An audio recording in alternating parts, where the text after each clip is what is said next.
plays a lot of fucking games. I said, oh, world gamer plays a lot of fucking games. He plays all night and day. He plays his life away. Said, oh, world gamer plays a lot of fucking games. Hey everybody, it's the Old World Gamer, coming back for some more Final Fantasy VI, and we're just leaving Kohlingen, and yeah, so I guess we're gonna slowly make our way down to Jidoor, which is, a lot of the names in this game are very different than what you'd expect to hear names for, I don't know, they just seem much more different than you'd expect to see in RPG games. Maybe that's just me, or I don't know, maybe that's just a weird observation or something, but I don't know. But anyways, I think that there could be a chocobo stable around here somewhere. It's probably just too stunned to find it. And yeah, seeing as I actually have the time, I'm going to give my shout out this time to Mr. Shobaro, which I'm sure you obviously seen at the bottom there. And what he's currently LPing, well, as of right now, he's not really LPing anything. He kind of just does, you know, he plays whatever, you know, he feels like playing. Wait, my job here is over. I've earned my feet. What? Tata, we just picked you up. Now we're one person left. Aw, that was a pretty dick move there, Shadow. I must say that was a really big dick move. But anyways, getting back to Mr. Shobaro, he's not really LPing anything. He usually just plays, you know, anything that is kind of fun for him. Done an update not too long ago, and he was playing, geez, what was it again? F-Zero, yeah. And for Thanksgiving, he played a little bit of Final Fantasy V, so, I mean, you know, he's got a lot of videos over there to go and check out. He doesn't have that many subscribers, though, and I actually do like watching some of his stuff. I would prefer, and that's just, maybe this is just me, but I would prefer if he'd do a few more LPs. Just because, you know, I think he's got the talent for it, and I don't see why he shouldn't do it, so.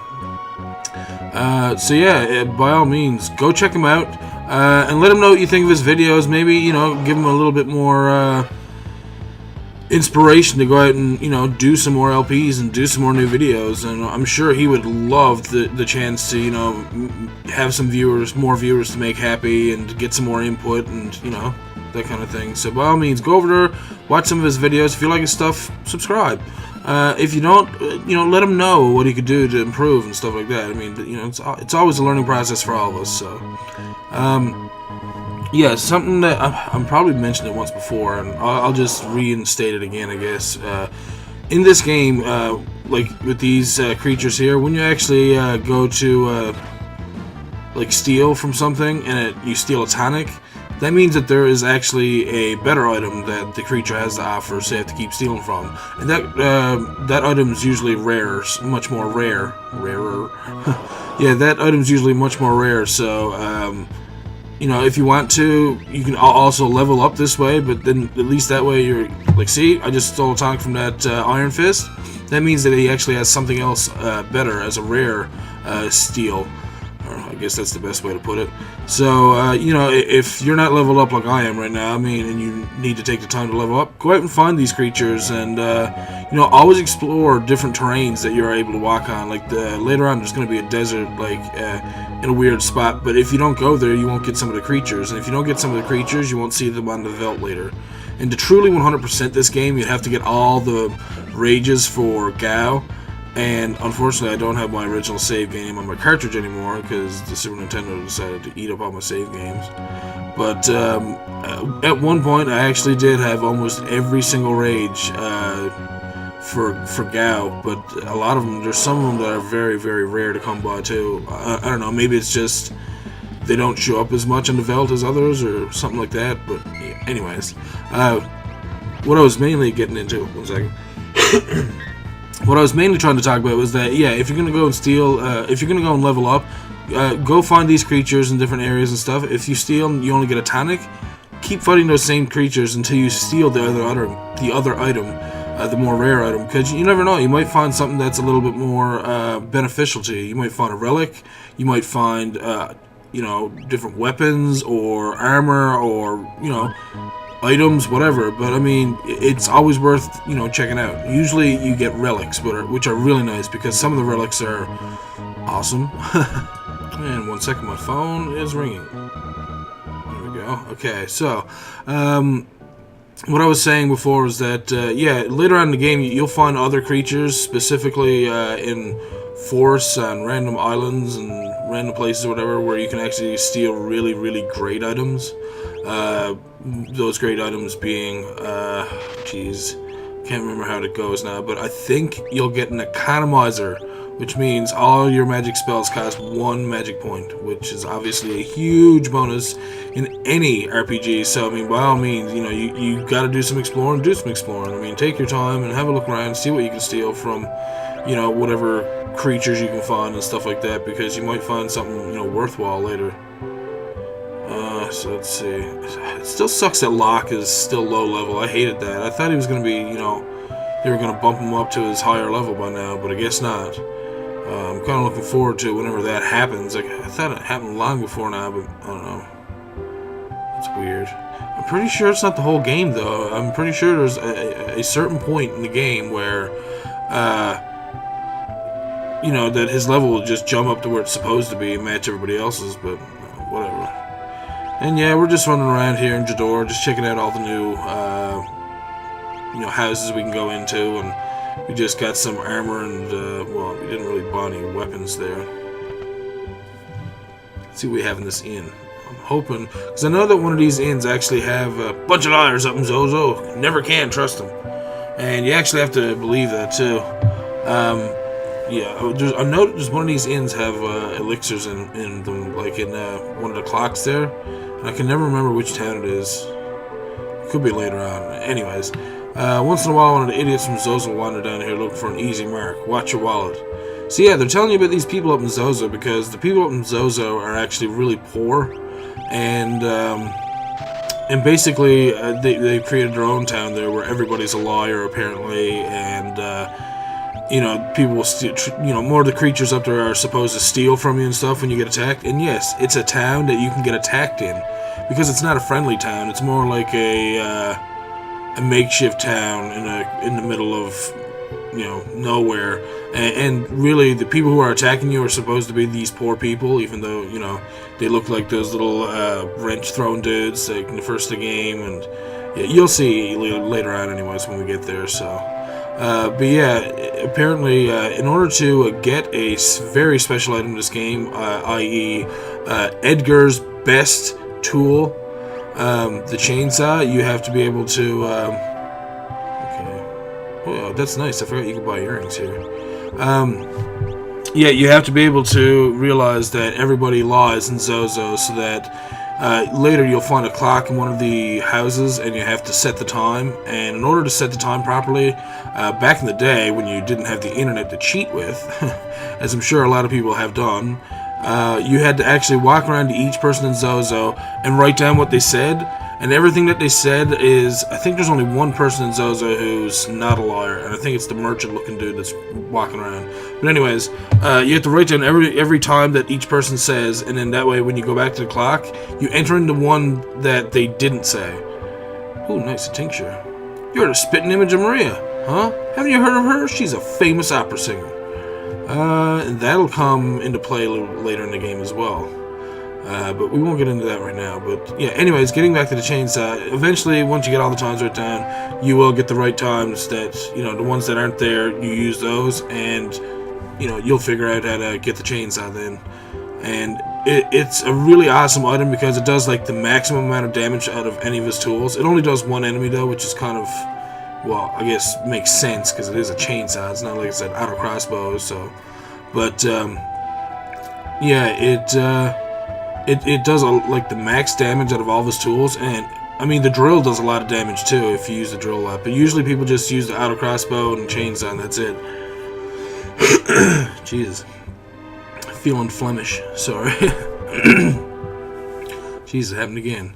Now we're gonna have to go back to Kohlingen because I'm pretty sure there's a spot that I did miss there. I'm just gonna save here first, and yeah, if we're going up there, we should probably grab a chocobo. That would make sense.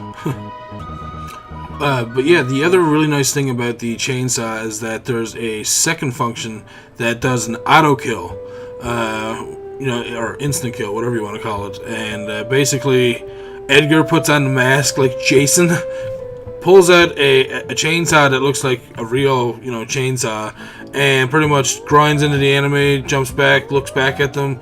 All the stuff disappears. The enemy instantly dies, which is really cool considering. But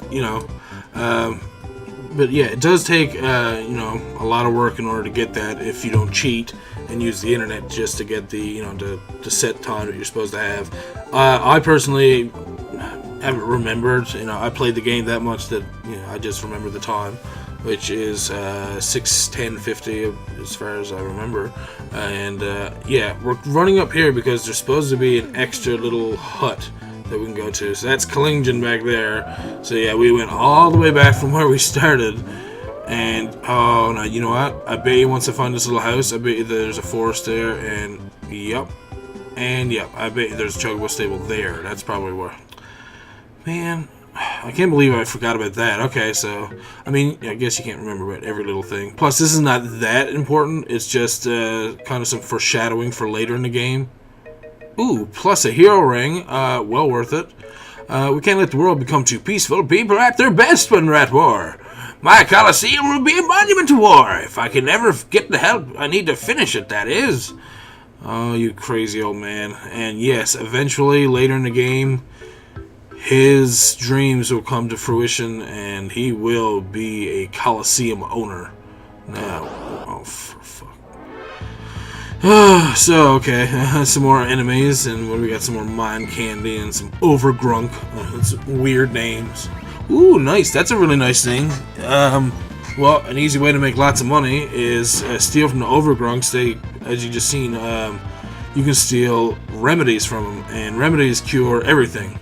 So basically, you can sell those. I think to buy them, they're like 1,000 when you can buy them.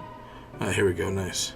So I mean, you could fight these things, steal a bunch of remedies from them, keep some for yourself, and sell the rest, and have plenty of gold to be able to buy whatever armor and weapons that you might need, and items that you need later in the game and stuff. So it's always nice to know where to go and to be able to farm decent money and stuff.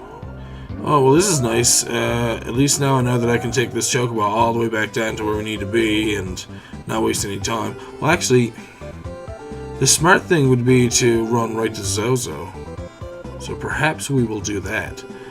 And there's Kohlingen. Unfortunately, I didn't realize that chocobo stable was just up there. And it's not like we needed a hero ring on the way down or anything like that. Like, oh, it was an absolute necessity. But no, you know what I mean. Excuse me. So yeah, we're slowly just making our way, and I love the music for the chocobo here, and that's kind of why I use a chocobo down in the corner here, because I did a bit of riding around in the chocobos in this episode. So a nice little tribute to the chocobos. And yeah, if you follow this path here, this other worn path that's just north of Jidoor, you will make your way towards this other city. And if you can see there to the left, that's Zozo, and I'm just going to be really anal about this for a second because I always like doing this as a kid as well. I'm going to land in someone's house. Ta-da! Huh. See you, little guy. And of course we're going to save here. It's nice being able to play some games for a change. I've had a bit of extra time this weekend. Oh, also awesome music here. Here's our first enemy. Oh god. Hot as gig. The harvester. Harvesters will steal from you. Later, when you get something like a magic spell called Float, you might want to cast that on yourself all the time anyways, just for those creatures that use anything like the hottest gigas, which is Magnitude 8 is the spell he uses, which is basically is an earthquake spell that shakes you and does damage or whatever. And if you're using Float, obviously the damage is not going to get to you.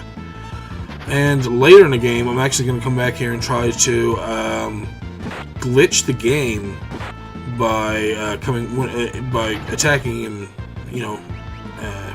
the enemies here or whatever.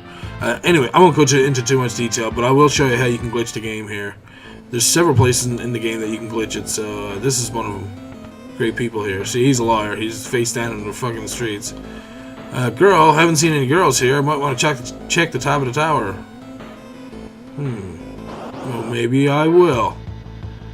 Well, let's see. Yeah. See, I don't want to mess around fighting all the time. Sometimes I just like to run away. I mean, we're high enough up that we don't need to really care about that. It's not like we're going to miss a whole lot, or, oh no, I really need that experience now.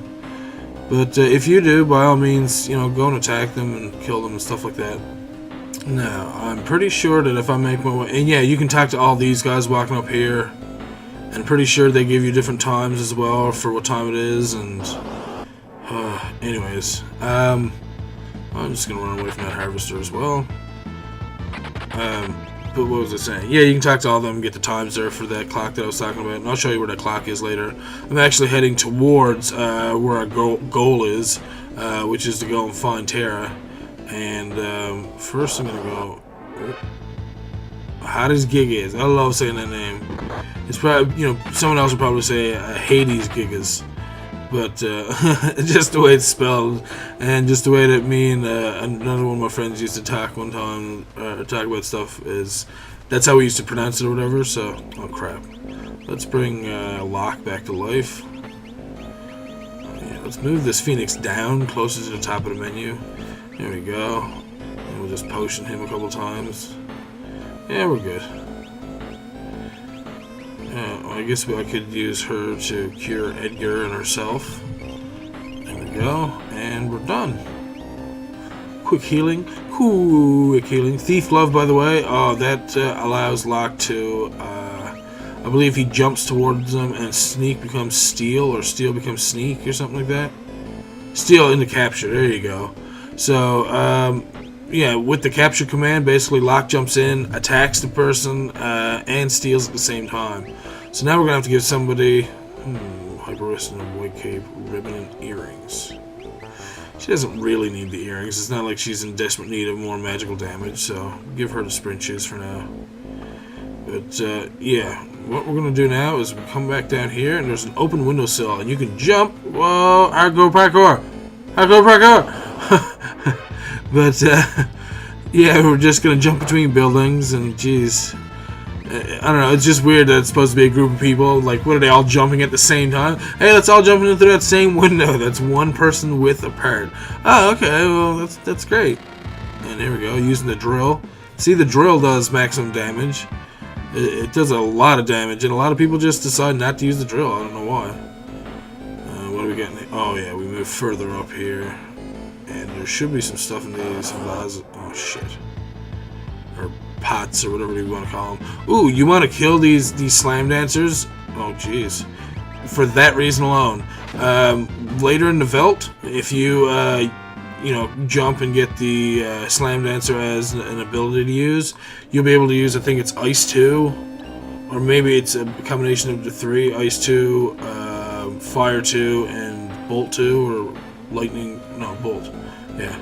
Seconds are divisible by 20. See, that's what I'm talking about. So that means that, oh, okay, then the seconds are not divisible by 20 whatsoever. And I said 6, 10, 50, 50 being the seconds. 50 is not divisible by 20. Well, technically it is if you're going to use a decimal point, but not as a whole number. Which is what they mean, so you don't have to be anal about that kind of stuff. And there we go, a little bit more parkour action. We're going to see, oh, more stairs, of course. It's kind of weird because, you know, they don't really tell you about anything here in Zozo. You just kind of find it out for yourself. And I don't think I did too much exploring while I was here. I might want to, you know, come back here eventually and do some more exploring, because there's a few other buildings here that have some other things in it. And, yeah, I think I just immediately left after I got the chainsaw later, so... But we won't see the chainsaw in this episode. Actually, this episode's almost done. We're getting close to the end. And basically, we're going to, you know, try and find out where the hell Tara's to. And, oh, okay, we still left Locke face down. We'll heal him up and down in a second. If you can see that dude that's just standing there waiting for us. Yeah, he's going to be the next boss. Ooh, Fire Knuckle. And unfortunately, we don't have Sabin with us. And if we did, Fire Knuckle is pretty much his strongest weapon until the Dragon Claw which you don't get until the next world, but a really good thing that you can do with Sabin. And I didn't show you guys how to get an early Genja glove from Bannon. You have to say no, that you're not ready, and later on he will give you a Genja glove. So if you're playing that, I don't know, I probably said that too, Jesus. But anyways, if you get a Genja glove and equip it to Sabin, you can give him a fire knuckle, and later you can get a poison knuckle, and they do severe amounts of damage. Plus, they also have a chance of casting fire and casting poison. Okay, Data Luma. So the first thing I'm gonna do is I'm probably just gonna wait, and we're gonna keep Locke alive as best we can. We're gonna make him steal. Okay, that was easy. A jewel ring. So we got his little weapon, I guess, or a little little weapon. We got the relic from him, his you know, special thing. And a really bad thing that I hate about some of these bosses too is that there is a chance that instead of stealing their good item, they'll get, oh nice, a thief knife. They'll actually give you a tonic instead, which sucks. Thief knife lets you steal by just having it equipped. But anyways, I'm gonna wrap it up here for today, guys. Thank you guys for watching. I'm the Old World Gamer, and I'll see you guys in the next episode.